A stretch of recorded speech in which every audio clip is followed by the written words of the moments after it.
आज पटना में वोटर अधिकार यात्रा का जो राहुल गांधी के द्वारा शुरू किया गया था, आज का उसका 16वां दिन था। और इस वोटर अधिकार यात्रा में तमाम महागठबंधन की पार्टियां और सारे लोग एकजुट होकर गांधी मैदान में इकट्ठा हुए हैं। इन्हीं के साथ हमें किरण कुशवाहा जी से हमारी मुलाकात हुई। हम सीधे बातचीत करेंगे कि वोटर अधिकार यात्रा में किस तरीके से राहुल गांधी का एक विपक्षी पार्टियों का इन्होंने जो आरोप लगाया है कि वोट चोरी करने का जो आरोप बीजेपी और इंडिया के तमाम गठबंधन नेताओं और पार्टियों पर लगी है, उनके बारे में क्या सोचते हैं और राहुल गांधी का विजन पर इनका क्या सोच है, परिचय दीजिए। मेरा नाम किरण कुशवाहा, मैं महिला जिला अध्यक्ष पूर्वी चंपारण वर्तमान जिला पार्षद। आपके चैनल के माध्यम से जितने लोग देख रहे हैं सभी को नमस्कार प्रणाम करती हूँ। क्या वोट चोरी का जो आरोप राहुल गांधी ने सीधे सीधे एनडीए के तमाम नेताओं जैसे मोदी जी पर लगाए हैं, क्या लगता है कि ईवीएम के माध्यम से वोट चोरी का आरोप कितना सही है? बिल्कुल सही है। क्या आप लोग को नहीं लगता है कि वोट चोरी हो रहा है? आज बिहार की जनता, पूरे देश की जनता, हम बिहार की बेशक इसलिए जनता कर रहे हैं, आज जब चुनाव हो गया, सीट पे बैठा दिया, गद्दी पे बैठा दिया गया, तो आप भी घोषणा कर रहे हैं कि आप बिहार की जनता नहीं है। बिहार वोट से नाम कटा जा रहा है। ऐसे ऐसे प्रमाण हमारे राहुल गांधी जी, जननायक राहुल गांधी जी पर मैंने आपको सबूत के साथ दिखाए हैं। हम सभी मीडिया भाई बंधुओं से ही कहना चाहेंगे, एक बार आप प्रधानमंत्री से पूछिए क्या ये सही है, वोट चोरी नहीं हो रहा है? नहीं हो रहा है तो क्या दिखा? भारत के अंदर अभी जब से ईवीएम नहीं था तो बैलेट पेपर चुनाव होता था। आप लोगों को पता होगा कि बैलेट पेपर से अभी भी जो विकसित देश है, अमेरिका, जितने भी जापान है, वहां पे बैलेट पेपर चुनाव होता है, लेकिन हमारे देश के अंदर ईवीएम से चुनाव होता है। चुनाव आयोग का कहना है कि इसमें कोई भी गड़बड़ी नहीं हुई है, लेकिन विकसित देश आज भी उनको संदेह है इलेक्ट्रॉनिक गैजेट को कि कहीं ना कहीं इसमें छेड़खानी हो सकती है। उस छेड़खानी का प्रूफ राहुल गांधी ने बेंगलोर में दिया था कि कैसे ईवीएम के माध्यम से लाखों वोट फर्जी दिए गए, और उन्हीं फर्जीवारों का जो एक संदेश पहुंचाना चाहते हैं कि ईवीएम को हटाने का और बैलेट पेपर चुनाव होने का। लेकिन इसका मुख्य उद्देश्य अभी बिहार विधानसभा चुनाव आने वाले 2 महीने में होने वाले हैं। इसमें क्या आप कहना चाहते, वोट ईवीएम से हो या बैलेट पेपर? हम चाहते हैं कि बैलेट पेपर से हो, क्योंकि पहले के चुनाव और आज के चुनाव में अंतर है। आज जो प्रधानमंत्री चाह रहे हैं उन्हीं को सत्ता पे बैठा रहे हैं। जहाँ वोटिंग हो रहा है, कहीं भी देखिए, किसी भी जिला में जिसको चाह रहा है वही जीत रहा है। क्यों जीत रहा है? क्योंकि भाई उनके आप अभी जिलाध्यक्ष के पद पे विराजमान, बताइए अभी एक बार भी हमारे प्रधानमंत्री जी इस पे आवाज उठाए हैं कि गलत है या सही है? नहीं बोले। क्यों नहीं बोले? क्योंकि उनको जानकारी है कि भाई गलत है। चुनाव आयोग, देखिए चुनाव आयोग ने कहा है कि अभी तक ऐसा कोई साक्ष्य नहीं मिला है। साक्ष्य जो दिखा रहे हैं, टीवी पे देख रहे हैं, तो क्या झूठ दिखा रहे हैं? हम लोग खुद अपने क्षेत्र में दिए, डीएम को दिए हैं कि देखिए इतना लोग का जो जीवित है उनका नाम कट गया, जो यहाँ इस दुनिया में नहीं है उनका नाम जुड़ा है। अभी जो विगत अगस्त महीने में जो चुनाव आयोग का स्टेटमेंट आया था कि जो जैसे लोग जो डेथ कर गए हैं या फिर जो बिहार से प्लान करके अलग स्टेट में चले गए, ऐसे लोगों को नाम काटने की चुनाव आयोग ने कार्रवाई की है। नहीं, इसका श्रेय तो पूरा मुख्यमंत्री को जा रहा है। बिहार में अगर कमाने नहीं रहेगा तो हम बाहर जाएंगे ही। अगर बाहर हम जा रहे हैं अपने पेट पालने के लिए, तो क्या हम बिहार से बाहर का हो गए? बिहार से बाहर का हो गए, इससे वोट मैंने कट जाएगा नाम मेरा। ये तो सरासर गलत हो रहा है, ना इंसाफी हो रहा है, गरीब मजदूरों के साथ ना इंसाफी हो रहा है। बिहार के अंदर सबसे बड़ा मुद्दा पलायन का है। रोजी रोजगार, शिक्षा, चिकित्सा के क्षेत्र में जिस तरह से 20 साल में जो इलेक्शन के समय पलायन होता है, इलेक्शन बीत गया, पलायन रुक जाता है, नौकरी रुक जाता है, लड़का जहाँ के है, नौजवान साथी वहीं रह जाते हैं, उनके लिए कोई सोच सुविधा नहीं होती है। बिहार के अंदर जो एनडीए सरकार ने कहा कि बिहार को मैं तमाम योजनाओं का लाभ दिया है, ट्रेन दिया है, वंदे भारत, वंदे मातरम, तमाम चीज। बताइए ट्रेन से किसको सुविधा है? ट्रेन का हम आज भी किराया कितना दे रहे हैं, उसमें सुविधा देखिए, उसमें बाथरूम देखिए ना कितना गलीज रहता है, बैठने उठने का जगह देखिए। ट्रेन में कभी हमको लगता है सफाई नहीं होता है, सफाई हो रहा है, इतना उसका महंगाई है। और करे ट्रेन दे दिए तो सुविधा हो गया, उससे किसको सुविधा है? कौन कमा रहा है? कुछ लोगों का कहना है कि जो बीजेपी या केंद्र सरकार जो ट्रेन चला रही है, बिहार से मजदूरों को ढोने का काम कर दिया, क्योंकि बिहार के लोग पूरे देश के कोने कोने में है और जो यहाँ से प्लान करके जाते हैं रोड मजदूर करने के दिवस है, तो कहीं ना कहीं सरकार यहाँ पे उद्योगीकरण की नीति भी नहीं ला रही है ताकि सही ढंग से यहाँ पे उद्योग लगे, ताकि यहाँ के लोगों को रोजगार मिले, ताकि प्लान रुक सके। देखिए, हम तो किसी भी क्षेत्र में देखते हैं, शिक्षा, स्वास्थ्य, चाहे किसी भी क्षेत्र में देखिए, किसी विकास के मत पे देखिए, तो विकास के आज के बीजेपी वाले इस सब बातें नहीं करते हैं, सिर्फ बात करते हैं आप जिला में इतिहास का बात करते हैं। वर्तमान का बात कीजिए ना, तो वर्तमान का बात कर रहे हैं कि वर्तमान में आप क्या किए, इतिहास का बात कर रहे हैं। इतिहास जो कर दिए हैं वो उसको आप बचा नहीं पा रहे हैं। जितने भी सरकारी संस्था है, किसका देना है? कांग्रेस का देना है। आप तो उसको बचा ही नहीं पा रहे हैं। तो आप प्राइवेटाइजेशन किया जा रहा है, सारा का सारा उस संस्था को बेचा जा रहा है। रेलवे को अडानी अंबानी के हाथों बेचा जा रहा है कहीं ना तो कहीं। हम लोग यही चाहते हैं, जनता इस बार जागरूक हो गया है, जनता मुंह तोड़ जवाब देगी। आज जो ये पटना पूरा जाम देख रहे हैं, जनता के अंदर जो आक्रोश है वो राहुल गांधी जी को समर्थन देके अपना जताना चाह रहा है कि हम लोग आपके साथ हैं। इस बार वोट चोरी हो रहा है, आप लड़ाई लड़िए, आपके पीछे हम लोग साथ हैं।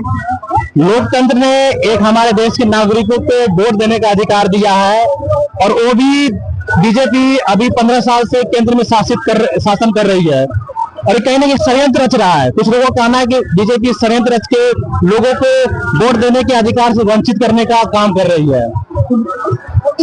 अब इस लायक हम लोग छोड़ेंगे नहीं कि वो उससे वंचित करें। आप एक अपने पार्टी के अध्यक्ष पद पे है, जिला अध्यक्ष पद पे है, छोटे से पद पे, क्या लोगों जो गांव कस्बे गली में ऐसे लोगों से मिलते हैं, उनको क्या कैसे जागरूक करने के प्रयास कर रहे हैं आप लोग?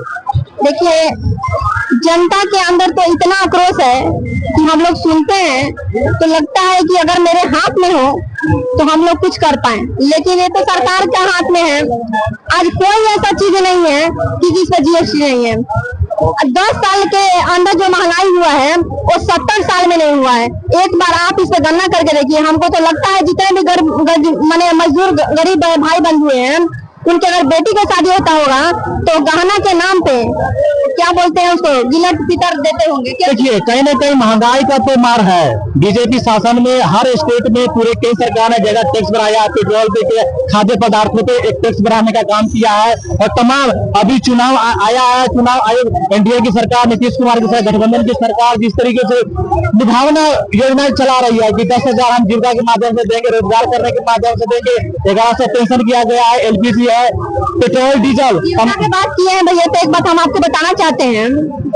नीतीश कुमार ने 1 जुलाई को घोषणा पत्र पे सिग्नेचर किए थे कि जीविका दीदी को उनका जो कमीशन मिलता है समूह के तौर पे वो तो मिलेगा ही, लेकिन हम अपने तरफ से 4,000 हर महीने भत्ता के रूप में देंगे। लेकिन हमको लगता है अगस्त में बीत गया और उस पर कोई चर्चा नहीं है। कहीं ना कहीं एक पेपर पे काम चल रहा है, सिर्फ पेपर पे काम चलता है, कहीं ना कहीं पूरा पेपर पे फूल हुआ, जमीन पे ऐसा कुछ दिख नहीं रहा, पे कुछ नहीं है, हम लोगों को कहीं नहीं दिख रहा है। कहीं ना कहीं नाकामयाबी ऐसे लोगों को जो सरकार की योजना का लाभ समाज के जो पिछले वर्ग के हैं ऐसे लोगों को नहीं मिल पा रहा है, तो ऐसे लोगों को आप उनका हक और रोजगार दिलाने के लिए अपने पार्टी की ओर से कैसे मुस्तैद है?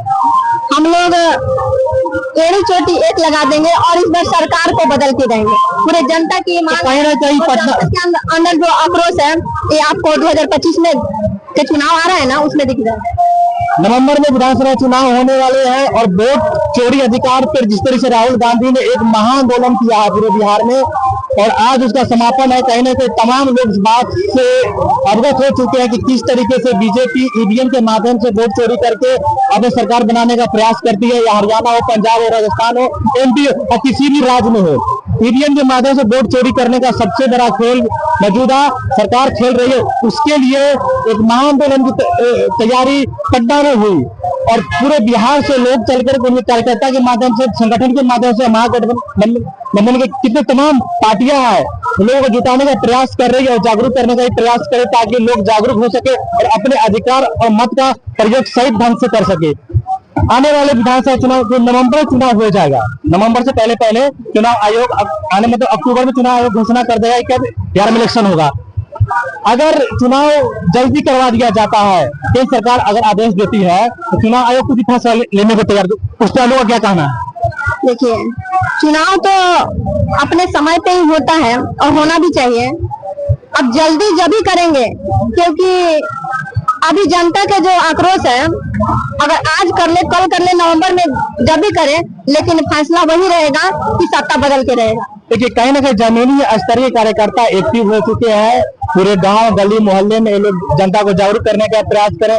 तो कांग्रेस के भावी उम्मीदवार है और अध्यक्ष भी है। कहीं ना कहीं एक इतने बड़े मुद्दे को उन्होंने ज्वलंत उदाहरण के तौर पर पेश किया है और तमाम लोगों को इकट्ठा करके अपने विधानसभा से लाने का प्रयास करने मैदान में किया, लोगों को जागरूक करने का प्रयास किया ताकि आने वाले टाइम में अपने वोट का अधिकार उनको पता चल सके। अगर एक वोट चोरी होते रहा, लोकतंत्र से वोट देने का अधिकार नागरिकों को खत्म कर दिया जाता है तो कहीं ना कहीं देश के अंदर तानाशाही आ सके, जिस तरह चीन और रशिया में होता है, तो लोगों का अधिकार छीना जाएगा। क्या बीजेपी क्या कुछ ऐसी जो नीतियां हैं जो आपको अभी तक प्रभावित की है? मुझे कोई भी नीति प्रभावित नहीं की है। जहाँ तक हुआ है कि हम लोग को चोटी पहुंचा है, कहीं उसे खुशी नहीं हुआ है। स्मार्ट मीटर लगा जी हाँ, बिजली का बहुत शिकायत आ रही है। बिल्कुल शिकायत है। आज उस गरीब घर में जाइए जो महीना के लास्ट दिन पे भरते, रोटी मजदूरी करने वाले लोग को स्मार्ट मीटर लगा दिया गया। गर्मी के कारण उनको 12 बजे दिन रात हो चाहे दिन हो, अगर बिजली कट जाती है तो उनको रिचार्ज करना पड़ता है। खाना नहीं बनाती है क्योंकि पैसा नहीं है। ये कहीं ना कहीं मेट्रो सिटी में होना चाहिए, स्मार्ट सिटी जो विकसित सिटी है वहाँ पे। तो बिहार के अंदर जो अभी तक विकसित राज्य नहीं बन पाया, वहाँ पे स्मार्ट मीटर करके कंपनियों को फायदा पहुंचाने के लिए सरकार करे, ताकि हमारे बिहार के लोगों से कहीं ना कहीं टैक्स वसूलने का काम कर रही है, उनको शोषण करने का काम कर रही है। जहाँ पे मेट्रो सिटी के अंदर होनी चाहिए ऐसी व्यवस्था, वो गाँव कस्बे में कर दिया गया है, क्योंकि यहाँ पे लोग पर्ची आए तो इतना इनकम बहुत कम है। इनकम कम होने के कारण है कि बिहार में हमारे कोई भी ऐसा बड़ा कंपनियां नहीं है जहाँ पे हमारे भाई बंधु वहाँ पे कमा सके और अपने परिवार के साथ जी सके। तो कहीं ना कहीं ये लोग हैं अपने कांग्रेस कार्यकर्ता के रूप में अपना लोगों को जागरूक करने का प्रयास कर रहे हैं। बिहार के अंदर पलायन का बहुत बड़ी मुद्दा है और ये लोग जान चुके हैं कि इस पलायन के मुद्दे को किस तरीके से अपने वोट के अधिकार से बदल सकते हैं। सबसे बड़ी बात यह है कि आने वाले विधानसभा में देखने को मिलेगा ये हमारे कांग्रेस के कार्यकर्ता थे और अध्यक्ष भी है, और इनसे बातचीत करने का कैसा लगा आप हमें कमेंट प्रतिक्रिया में जरूर दें। धन्यवाद। जिंदाबाद।